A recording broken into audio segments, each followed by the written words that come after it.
बिस्मिल्लाहिर्रहमानिर्रहीम। The blank page official में आपको खुशामदीद कहते हैं। अगर आप नए हैं इस चैनल पर तो सब्सक्राइब ज़रूर करिएगा और बेल आइकन को प्रेस करना ना भूलिएगा।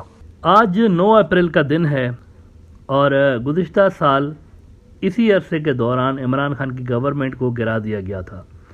अजीब बात यह हुई थी कि इमरान खान ने अपनी गवर्नमेंट डिज़ोल्व करके इलेक्शंस का ऐलान भी कर दिया था, लेकिन उसके बावजूद डिज़ोल्व की हुई असेंबली को दोबारा से सुप्रीम कोर्ट ऑफ पाकिस्तान ने बहाल कर दिया था, ये कहकर कि स्पीकर को वोट ऑफ नो कॉन्फिडेंस को रोकने का कोई अख्तियार हासिल नहीं है। लिहाजा इमरान खान की डिज़ोल्व शुदा गवर्नमेंट दोबारा बहाल हुई और फिर से vote of no confidence Imran Khan के खिलाफ आया। उसकी गवर्नमेंट को गिरा दिया गया, उसकी जगह पे शहबाज शरीफ को लेकर आया गया। अब इस एक साल के दौरान क्या हुआ, ये पाकिस्तान की हिस्ट्री का पहला ऐसे सेटअप बना हुआ है। मतलब अजीब व गरीब किस्म का सेटअप। मुल्ले लिबरल एक साथ बैठे हुए हैं। मतलब जो लोग एक दूसरे के खिलाफ वोट ले रहे होते हैं, मिसाल के तौर पर पश्तून तहफ़्फ़ुज़ मूवमेंट, ये ख़ुद को प्रोग्रेसिव लिबरल जमात कहते हैं। ये इत्तेहादी हैं मौलवी फ़ज़ल के। मौलवी फ़ज़ल जो कि ख़ुद को देवबंदियों का लीडर कहता रहता है, वो बैठा हुआ है पश्तून तहफ़्फ़ुज़ मूवमेंट वाले लिबरल्स के साथ। इसी तरह से नून लीग और पीपल्स पार्टी सारी ज़िंदगी लड़ते रहे आपस में, इस वक्त साथ में बैठे हुए हैं।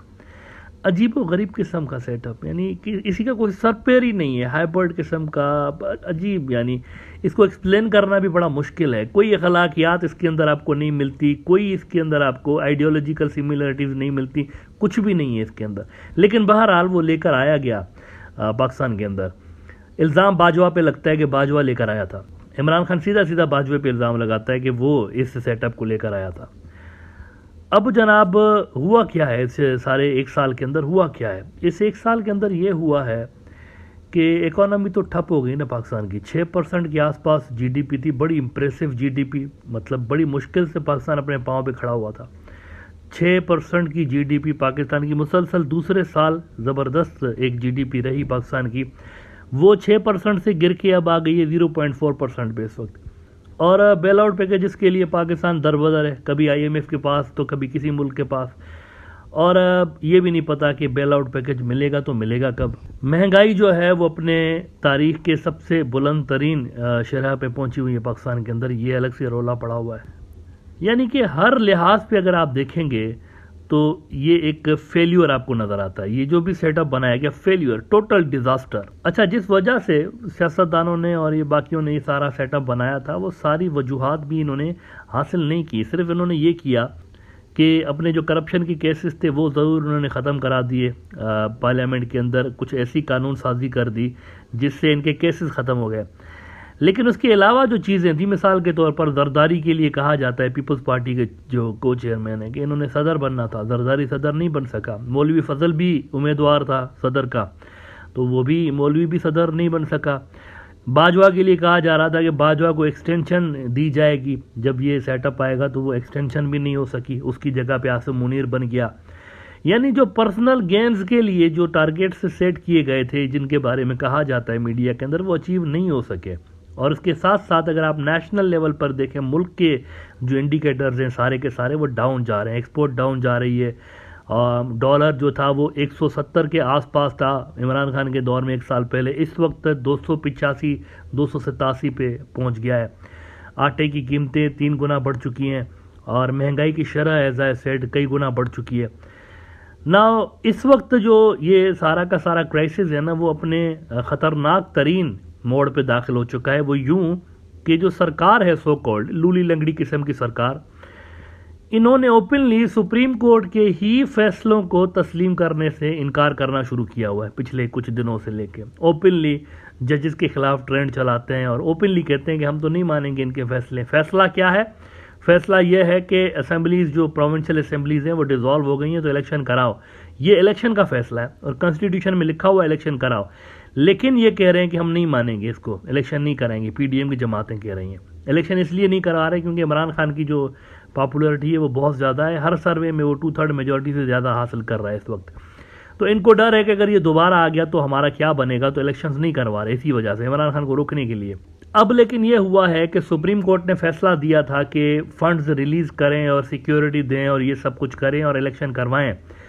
नाउ सुप्रीम कोर्ट का ये फैसला था कि 11 अप्रैल तक, 11 अप्रैल की सुप्रीम कोर्ट ने डेट दी थी कि 11 अप्रैल तक हर हाल में इलेक्शन कमीशन ऑफ पाकिस्तान के अकाउंट में गवर्नमेंट ने 20 अरब रुपए ट्रांसफ़र करने थे ताकि इलेक्शन कमीशन इलेक्शंस की तैयारी करे। इलेक्शंस की तैयारियां वैसे शुरू हो चुकी हैं इलेक्शन कमीशन के अंदर, लेकिन बड़ी बात यह है कि सुप्रीम कोर्ट के हुक्म के बावजूद अभी तक गवर्नमेंट ने इलेक्शन कमीशन को पैसे नहीं दिए, 20 अरब रुपए नहीं दिए। नाउ ये जो फैसला आया था सुप्रीम कोर्ट का, इसके लिए मैं आपको एक इंटरेस्टिंग बात बता दूं कि इस फैसले के अंदर सुप्रीम कोर्ट ने, यानी वो जो बेंच बना था जिसने फैसला दिया था, 3 रुकनी बेंच, वो डिसॉल्व नहीं हुआ। वो बेंच अपनी जगह मौजूद है, फैसला उनका आ गया लेकिन बेंच मौजूद है। उन्होंने ऑर्डर किया था कि 11 अप्रैल को election commission of Pakistan supreme court को बताएगी, आकर रिपोर्ट करेगी कि पैसे मिले कि नहीं मिले। यानी जो डेडलाइन सुप्रीम कोर्ट ने सेट की थी वो 10 अप्रैल की थी कि हर हाल में 10 अप्रैल तक आपने पैसे देने। अब वो डेडलाइन तो यूँ समझे कि ऑलमोस्ट गुजरने वाली है और पैसे अभी तक इन्होंने रिलीज़ नहीं किए। तो इसका मतलब ये हुआ कि ये जो शहबाज गवर्नमेंट है, इन्होंने की है contempt of the court. Court के ऑर्डर्स को इन्होंने मानने से इनकार कर दिया। इसका मतलब यह है कि हर तरह पर केओस और अनार्की बपा करने के बाद अब इंस्टीट्यूशंस जो हैं पाकिस्तान के, उनको डैमेज करने पे ये जो सेटअप या अरेंजमेंट है ये तुले हुए हैं। सुप्रीम कोर्ट के ऑर्डर्स को ना मानने का मतलब है कि आप अनार्की क्रिएट कर रहे हैं मुल्क के अंदर, क्योंकि मुल्क में अगर लॉ एंड ऑर्डर और स्टेबिलिटी जो होती है वो सिर्फ इसी वजह से होती है कि कोर्ट्स फंक्शनल होते हैं। जिस दिन कोर्ट्स डिसफंक्शनल होना शुरू हुए किस मुल्क के अंदर, तो उस दिन वहां पर अनार्की होगी, केओस होगा, ना इन्वेस्टर्स आएंगे, ना कुछ भी नहीं होगा, क्योंकि सारा का सारा जो निज़ाम जुड़ा हुआ होता है अदालतों से जुड़ा हुआ होता है, जुडिशरी से जुड़ा हुआ होता है। जुडिशरी नहीं होगी तो जंगल का कानून होगा, और जंगल के कानून में फिर आपको पता है कि सिस्टम नहीं चल पाते। अब क्या होगा, सबसे इंपॉर्टेंट सवाल, अब क्या होगा, ये पैसे नहीं दे रहे तो क्या होगा। तो मैं आपको ज़रा इसके बारे में थोड़ा सा बता दूं कि आने वाली जो समाअत है उसमें क्या होगा। मैंने पहले भी यहाँ बात की है कि पाकिस्तान के कॉन्स्टिट्यूशन में सुप्रीम कोर्ट के पास जो पावर्स हैं वो बहुत ज़्यादा है। कोर्ट को पता होता है कि अपने ऑर्डर्स को कैसे इंप्लीमेंट करवाना है, क्योंकि पाकिस्तान का हर इदारा सुप्रीम कोर्ट के ताबे हो जाता है। कॉन्स्टिट्यूशनली उन्होंने सुप्रीम कोर्ट की ही बात माननी है, चाहे कोई कुछ भी कहे। प्राइम मिनिस्टर भी अगर उनको एक बात कहता है, लेकिन सुप्रीम कोर्ट के अगर वो फैसले के खिलाफ बात है तो उनको प्राइम मिनिस्टर की नहीं सुननी, सुप्रीम कोर्ट की सुननी है। तो यहाँ पर एक कंटेम्प्ट ऑफ द कोर्ट होने लगी है, और कंटेम्प्ट जो हो रही है वो शहबाज शरीफ की गवर्नमेंट कर रही है। ना देखना, ये शहबाज शरीफ साहब की तो अपनी नौकरी खतरे में वैसे है ही, उनके ऊपर तो कंटेम्प्ट लग सकती है, क्योंकि उन्होंने, अगर वो पैसे रिलीज नहीं होंगे तो डायरेक्ट उनके ऊपर आएगा, क्योंकि फेडरल गवर्नमेंट ने पैसे देने होते हैं। तो अगर उन्होंने पैसे रिलीज नहीं किए तो डायरेक्टली वो कंटेम्प्ट ऑफ द कोर्ट की वजह से अपनी नौकरी से हाथ धो सकते हैं। लेकिन देखना यह कि कैबिनेट जो है उनकी काबीना, उनकी कैबिनेट ने भी ये मंजूर किया था कि हमें पैसे नहीं देने चाहिए। तो सुप्रीम कोर्ट उनके साथ क्या करता है ये देखना है असल में। क्या वो पूरी की पूरी कैबिनेट को कंटेम्प्ट ऑफ द कोर्ट का नोटिस देंगे या सिर्फ शहबाज शरीफ को देंगे। इलेक्शंस तो हर सूरत होंगे, सुप्रीम कोर्ट का फैसला अगर आ गया ना तो इसका मतलब है हर सूरत इलेक्शंस होंगे। लेकिन उससे पहले ये चूंकि आखिरी हद तक जाएंगे इलेक्शंस रोकने के लिए, क्योंकि इनको रोकना ही रोकना है, बिकॉज PMLN जो है वो हार रही है ग्राउंड पे बुरी तरह से, और इसी वजह से वो रेजिस्ट कर रहे हैं इतना ज़्यादा। इमेजिन एक सियासी पार्टी होकर, खुद को सियासी जमात कहते हैं, लेकिन पब्लिक के अंदर जाने से डर रहे हैं इस वक्त। तो आप समझ सकते हैं कि इमरान खान ने क्या हाल करके रखा हुआ है। इन सारी जो जमातें जो कि PD 1 साल पहले तक बड़ा खुश हो रहे थे। अच्छा, 1 साल पहले तक इसी चीफ जस्टिस को बड़ी दुआएं देते थे कि ये तो कॉन्स्टिट्यूशन के रखवाले हैं, इन्होंने तो क्या कमाल ज़बरदस्त काम किया, स्पीकर की रूलिंग को मुस्तरद करके इनको मौका दे दिया हुकूमत बनाने का। इमरान खान का और इनका ज़रा फ़र्क चेक करें आप। इमरान खान के खिलाफ जब सुप्रीम कोर्ट का फैसला आया, चुप करके चला गया PM हाउस से, इमरान ने कोई रेजिस्टेंस नहीं की थी।